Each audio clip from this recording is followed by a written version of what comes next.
waxaa la yiraahdaa dastuurka kuma qorno maalmaha madaxweynaha saas laakiin curfi siyaasadeeda soo jira 1960kii dalkan markuu xorriyad qaatay ilaa maanta hadda ra'iisul wasaare xasan cali khayre markuu ka tagay xafiiska intii u dhaxaysay ra'iisul wasaare madaxweyne 30 maalmood ka badan haystay ra'iisul wasaare sooma marin ra'iisul wasaare inta la magacaabo isaguna 30 maalmood ka badan xukuumad inuu ku soo dhiso soo marin ma jirin waxaasi ilaalmay mudayiin 60 sano la soo ilaalinayay maanta hadii lagu gudbay wax badan kama duwan ayadoo dastuurka lagu gudbay oo kale waxaa Soomaaliyada maantana waxaas la isla fahmay oo war wixii cusub oo mushkilaadka hadda taagan in laga heshiiyo oo heshiis looga gudbay ahayde kuwii hore heshiiska loogu ahay in laga tirso 4.5 waa aragnay dastuurka kuma qorna laakiin haddana heshiis dad lagama gudbo hayo ra'iisul wasaaraha magacaabistiisa 30 maalmood ixtiraamkeedana waa sidaas oo kale meel looga gudbi kara ma laha madaxweynuhu wuxuu sameeynayo dastuurka sax kuma ah dadka Soomaaliyeed ee muslimiinta waxaan rabaa بكل الاحترام أنا مدحونا احترام وهايون أفلقادين أفلقادنا أنا إجاهين إجانا السوروبد وحبك كم الدوانا مدحونا وحصمينا نين جبر أي كلا تجان ولي الموضوع ليس وحبك كم الدوانا حاسكي أي كلا تجان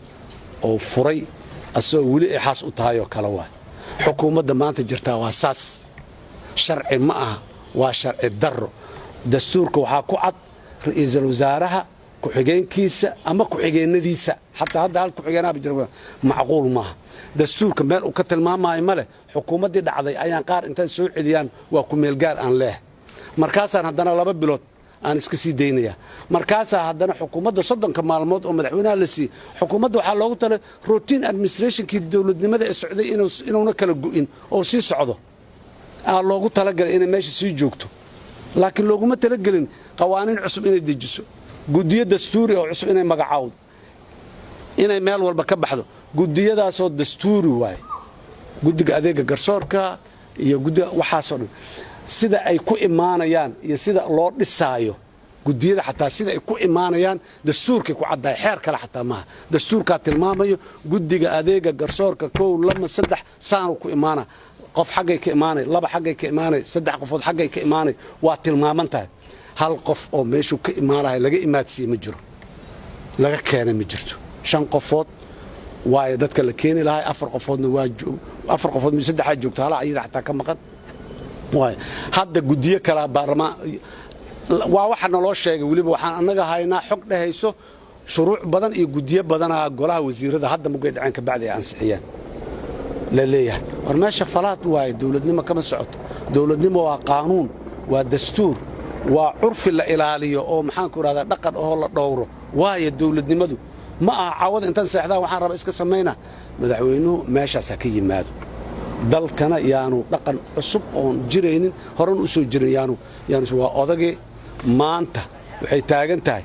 madaxweynaha baarlamaankii asiga rafaadka dhaxyaal dhigay labada aqal inaan isku iimaaneyn shaqaday wada lahayn aanay wada qabanay wixii ka dhaxay aanay ka dhaxaynin xeer dalkaanu ka dhaqan galaa la leeyahay oo sidoo ku soo marin aan soo mareynin madaxweynaha asaar raali ka ah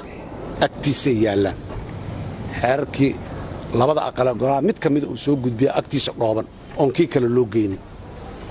marka madaxweynaha baarlamaanka asaa kala haay xukuumadii meesha ka saaray dadka Soomaaliyeed waxaan rabaa ha ogaadaan caawa la joogay dawladnimada waa Maxamed Cabdullaahi Farmaajo kaligiis xukuumadii ma jirto baarlamaankiina waa disable waa kala jira macnaha baarlamaanka inuu jirin ma labadii aqal waa jiraan laakiin sharciyan wixii inay qabtaan iyo sida inuu u shaqeeyaan ay ahayd uma shaqeeyaan umana qabtaan waana cilad oo madaxweynaha muxuu ahay oo ka mas'uuliyad asaga la rabay inuu isku soo qalqaaliyo isu keeno celiyo kii xoogaa xadgudub yiraahdo kan kala odagii inuu meesha ka odayo madaxweynuhu waa ilaaliyaha dastuurka afka qalad waxa ka soo diyan waa qaadimka dastuurka waay ya ku qoran dastuurkay ku qoran tahay meesha inuu saas asigu u adeego oo dastuurka horumariyo oo horumariyaha waa ilaaliyaha la dhahay in maanta iska barbar maro oo cid dad kale markay hadee guri waxa la yiraahdaa habarta iyo odaga reerka hadii ay gurbaan tumaan dabcan carruurtan maxay sameynayaan guriga joogtahay waa in ayagana daans ciyaaraan madaxweynaha dastuurka asiga ilaalinay dadka soo haro dhan maxay u ilaalinayaan waaba eegayaan be waaba geedku sidaanaba madaxweynaha ninka dhamaan ummadda ay doorto madaxweynaha waxaan leenahay meesha ka yimaado waxaan rabaa maanta dalkeenna iyo duruufaha uu ku sugan yahay waxay ahayd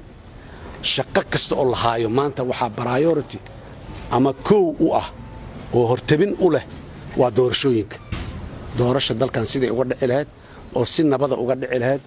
oo mid lagu qanacsan yahay oo waxa ka soo baxay dadka ay raalli ka yihiin ay u noqon lahayd maanta hay'adaha dawladda dhan waxay ahayd waxa inay ku mashquulaan ahayd waa taas madaxweynuhu maalina dadku wuxuu ku madadaali jiray qof iyo cod doorasho aan qabanaynaa qof iyo cod doorasho aan qabanaynaa war fiican waay waana waxa ummaddaanay u baahan tahay waana wixii ugu fiicnaayo muxuu ahay ay dawladnimadeenna maanta ay kusii tallaabsaneen laakiin shaqay u baahan tahay waxay u baahan tahay in oo la soo bilaabo oo maxaanku idhahdaa laga soo shaqeeyo oo maxaanku idhahdaa wixii oo waxaas ay ku dhaqaaqi lahaayeen iyo waddadaas baabuurku waddadii u mari lahay in la sii dhisay u baahneed waxba lagama qaban 9 maalmood ayadoo waqtigii doorashada ay ka dhiman tahay ayaa madaxweynuhu afkiisa doorasho horta ka soo baxday sidiisaba afkiisa doorasho waxay ka soo baxday 9 maalmood ayagoo doorashada ay ka dhiman tahay ha ka soo baxda weliba waxa waa meel uma socoto weliba war wixii waa naga qaldameen waa ka soo daahnay sibay wax naga noqdeen war haya see u qabanaa maxaan yeelnaa hadday tahay oo laysla qaadayo waa la waxay kari lahay weli intuu ku haystaa madaxweynaha maalinta doorashada ay bilaabanaysa lama yaqaan maanta waa 15 Sebtembar soo ma 15 Oktoobar ayaa doorashadu bilaabatay 2016 ayadoo dib u dhacsan weliba xildhibaanka 329 xildhibaankii ugu horeeyay Oktoobar 15keedii la doortay 15 Oktoobar maanta waa 15 Sebtembar maxaa naga xiga 30 maalmood meeshaasaana joognaa doorasho ma dhacayso goormay dhacee noocee waaye yaa maamulaayo say yihiin lama yaqaano weli taas waxay daliil u tahay inaan doorasho la soo wadin xara madaxweynaha iyo madaxweynayaasha dawlad goboleedyada maanta shirayo madasha xisbiyada qaran waxay ugu baaqaysaa doorashada waqtigeedana cayima maamulkeedana cayima nooceedana cayima doorasho toos ah oo qof iyo cod ah iyo doorasho dadban wax u dhaxeeya annaga ma naqaan doorasho dagaamaysan iyo doorasho saana iyo doorasho inta laga dhacayo haddii laga yimid hal qof iyo hal cod bas stoopka ku xigoo la istaagi karaayo waa doorasho dadban waay waana afkaa laga dhowrayaa in doorasho dadban la yidhaa lama ogola wixii waa la waxaynayaa magacyo kalaa loo bixbixinaa ummadii waxaas ma dhaqaan dadkani waxaa leeyahay maxaa la akhyaar horteeda caanaheeda laga barxaay wixii fiicnaa haddaan gaari wayno wixii fiicnaa saasay ahayd waa gaari wayno saanaan gaarayna oo weliba waxay ahayd in oo mar hore la soo yiraahday ahayd maanta in la garan waayo 30 maalmood oo maalintii ay doorashada in dhacda ahayd ay ka dhiman tahay in la garan waayo su'aalahaasi weli taageen nasiib darro waay waxaan rabnaa marka inaan ku darno walwalka annaga aan qabno madasha haddaan nahay nimanka akhyaarta ee madaxda ah ee labada lakab ee dawladda ee shirayo markaan gadaal u fiirino waddadii la soo maray waxa ay hadda waa ku heshiin ay dhihi doonaan xataa ma dhaqan galayaan annaga naga dhaadhacsan ummadda Soomaaliyeedna waa u taagan tahay waa joogtaa dalkan kororsiima laga rabaa afkana waa laga dhowrayaa war annaga kororsiima loo baahan yahay waxaan ma qaban karno in la yiraahdo waa laga xishoonayaa wax kasta oo doorashada waqtigeedii aan ku dhacaynin ogaada waa kororsiimo dad badani waxay meelaha qaarkood ay nimankan saaxiibadeen weliba dawladda yaraadeen madaxweyne xasan sheekh waa geedis waa korto annaga horta doorasho 2012 aakhirkeeda aan la doortay 2013 aan horta doorashada shaqadeeda bilaawno 4 sano annagoo doorashada ka shaqaynaynay yaa haddana waqtigeeda aan gaari weynay laakiin dadka doorashada inaanay waqtigeeda ku dhici karin goormaan u sheegnay 2015 horaanteedii annaa 2 sano noo dhiman mana ka gaari karno waa officially markaan sheegnay laakiin shacabka Soomaaliyeed ee dawlad goboleedyada jira ee deegaanada jira ee diasporada ah shirki ay halkan ku yeesheen way sheegeen doorashada markii la qoray doorasho qof iyo cod si ay u dhacdo waxa loo baahan yahay 2016 lama gaari karay dhaheen hiigsiga 2016 sheekadiisa meesha ka soo bilaabatay ahayd aniga waxa la doortay oo doorashadu soo gabagabowday bishii September 10keedii 2012 September 10keedii October 15keediina doorashadan bilownay October 15keediina doorashadan bilownay 25 maalmood u dhaxaysay maalintii madaxweynaha mandatekiisu dhacay oo dhamaaday iyo maalinta doorasho la qabtay waa qodob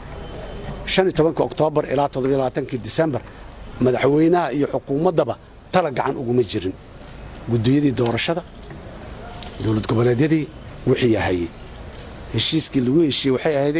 dawlad goboleedyada doorashada markay soo dhamaatay madaxweynayaasha dawlad goboleedyada soo saxiixaan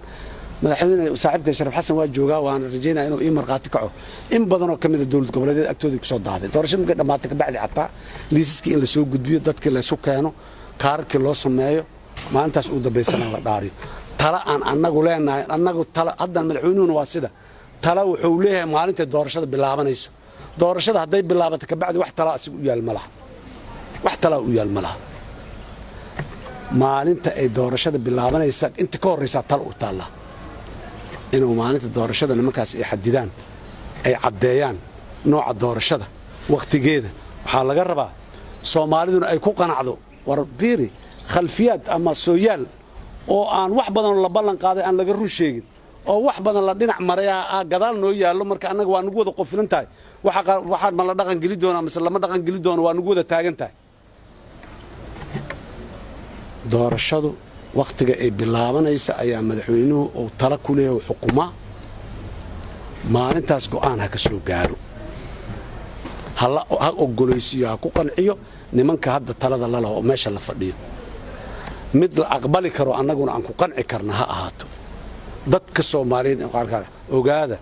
doorashada haday naga qaloocato laba cawaaqib oo aad iyo aad u dhib badan ka imaana xumaan inay ka timaado isdil ka yimaado waa macquul doorashooyinka sida lagu yaqaan adduunyada dhan hadii dil ka yimaado dhig ku daatana waxa soo baxaya in la aqbali waaya ka imaanay oo qaybo badan oo bulshada kamid ah ama ku dhiigaas ka dhaxdhacay ama kuwa kale ay yiraahdaan waxa meeshaas ka soo baxay xaraan waaye wax la aqbali kara ma aha in laga ilaaliyo oo laga badbaadiyo u baahan tahay annaga wax badan oo doorashada kamid ah madaxweynuhu inuu ku farcadeeyo ku dhaga xaq uma laha waxna ma ku hagaagayaan waliba markuu madaxweynuhu uu murashaxayo inuu soo tartamo rabo kuma sii jirtaba inuu cararay ahayd saan anaga naloo eriyo jiray birigi iskool booliisiya loo qabtaa lugeysho ma laguma qaban karo maxaa jira taliyaha booliska biriyay muxuu ahay madaxweynaha muxuu ahay soo noqoraa biriyay sidaas daraadeed ma yeeleen institutionka booliska haye baarlamaanka waa qaadaa muxuu ahay 300 iyo 29 xildhibaan waa qaaday aan ku qaban ma baarlamaanka la isku aamini karo kan waa inta waa lama imaan karo lama yeeli karo haye tartiin meeshaas la geeyna bal geeyna hal geey